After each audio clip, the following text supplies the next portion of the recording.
Every time you tap your card, send money through an app, or quickly check your bank balance, the experience feels effortless, almost invisible.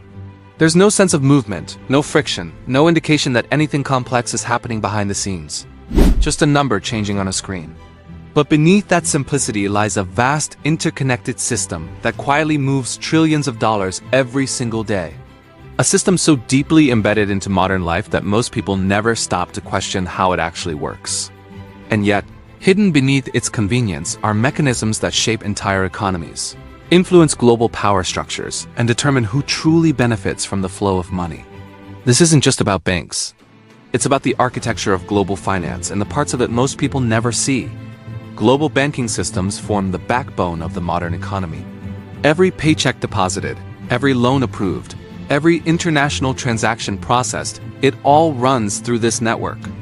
According to widely reported financial data, banks and financial institutions collectively manage assets worth hundreds of trillions of dollars worldwide. That includes everything from personal savings accounts to massive corporate investments and cross-border trade financing. On the surface, the system appears structured, regulated, and stable. Governments set policies, central banks oversee monetary frameworks, and commercial banks operate within defined rules. But when you look closer, the complexity of the system raises a more uncomfortable question. Who actually controls the flow of money, and how transparent is that control? History shows that financial systems don't evolve in calm, predictable ways. They are shaped by crises. The Great Depression of the 1930s forced governments to rethink regulation and oversight. Decades later, the global financial crisis of 2008 exposed weaknesses that many believed had already been fixed. Each crisis led to reforms, new safeguards, and stronger institutions. But at the same time, each one revealed something deeper, that beneath the appearance of stability, there are structural vulnerabilities that don't simply disappear. They shift, adapt, and sometimes become harder to see. Which leads to a critical question: is the global banking system designed to benefit everyone equally? Or has it been optimized over time for something else entirely? One of the least understood mechanisms in global banking is how money is actually created. Most people assume that money comes from governments printing it. Physical cash, after all, is issued by central authorities. But in reality, that's only a small part of the picture. The majority of money in circulation today exists digitally, and a significant portion of it is created by commercial banks themselves. When a bank issues a loan, it doesn't simply take money from one account and give it to another. Instead, it creates new money by adding a balance to the borrower's account. This process, often referred to as credit creation, means that money and debt are fundamentally linked. Think about that for a moment.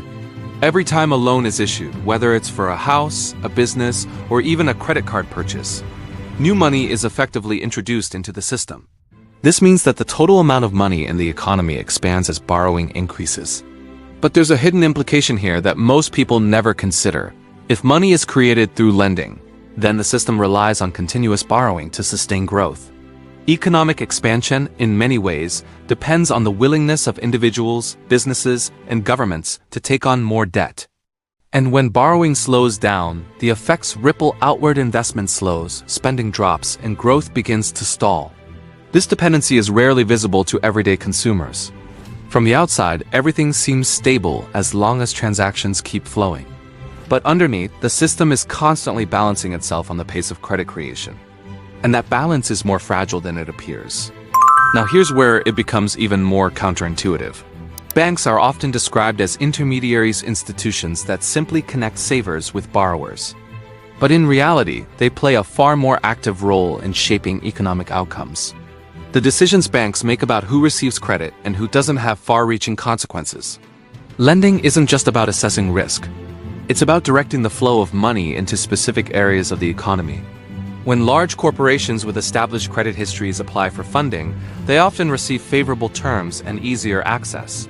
Smaller businesses, startups, or individuals without strong financial records may face stricter conditions or outright rejection.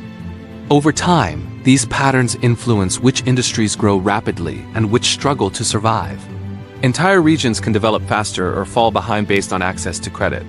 At the same time, global banking networks allow capital to move across borders with incredible speed.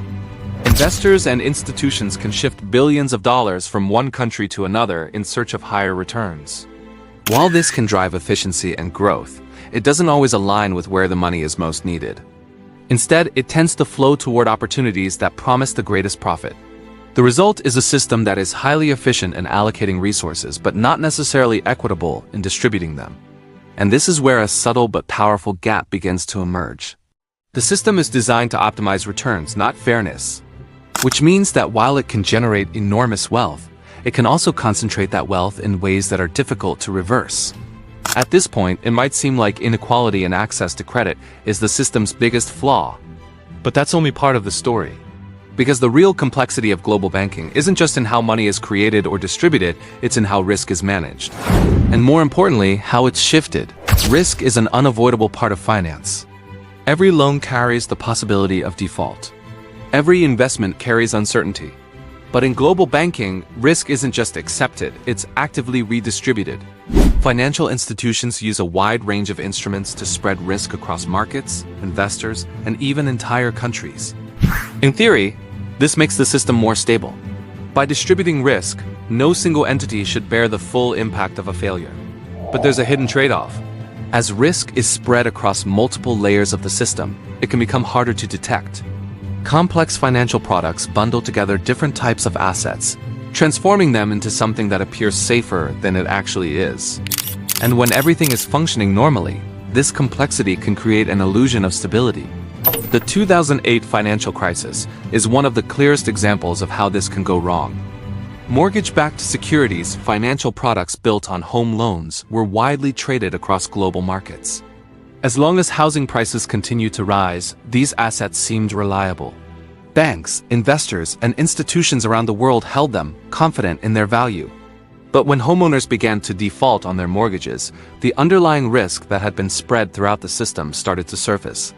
What followed was a chain reaction. Losses appeared across multiple institutions simultaneously. Confidence dropped. Lending froze. And suddenly, a system that seemed stable revealed just how interconnected and vulnerable it really was. Governments in several countries stepped in with massive financial support to stabilize the situation. According to official reports, these interventions amounted to trillions of dollars in guarantees, liquidity support, and capital injections. For many people, this exposed a difficult reality. In good times, profits are often concentrated within financial institutions and investors. But in times of crisis, the consequences can extend far beyond those institutions, sometimes affecting entire economies and populations. The idea that losses can become public while profits remain private raised serious questions about how risk is truly managed within the system.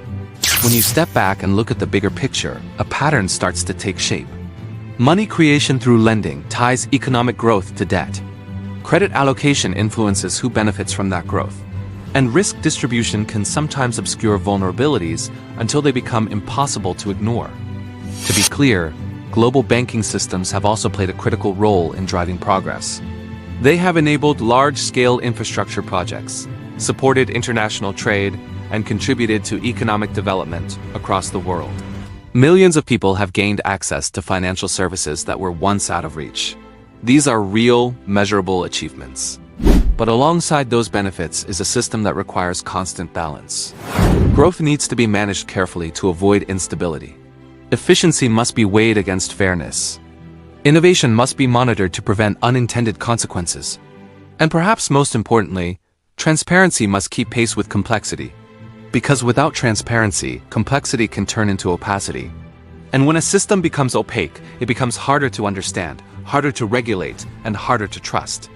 So the next time you check your balance or make a payment, it might feel a little different. What once looked like a simple transaction may start to reveal something much larger, a global system that connects individual actions to vast financial flows, shaping economies in ways most people never fully realize. The question is, do you think global banking systems are transparent enough for the level of power they hold? Or is their complexity part of what allows them to operate the way they do? Because once you start looking beyond the surface, it becomes clear that the system isn't just something we use. It's something that quietly shapes the world around us, and the deeper you look, the more there is to uncover. Thanks for watching. Subscribe our channel for more global exposes.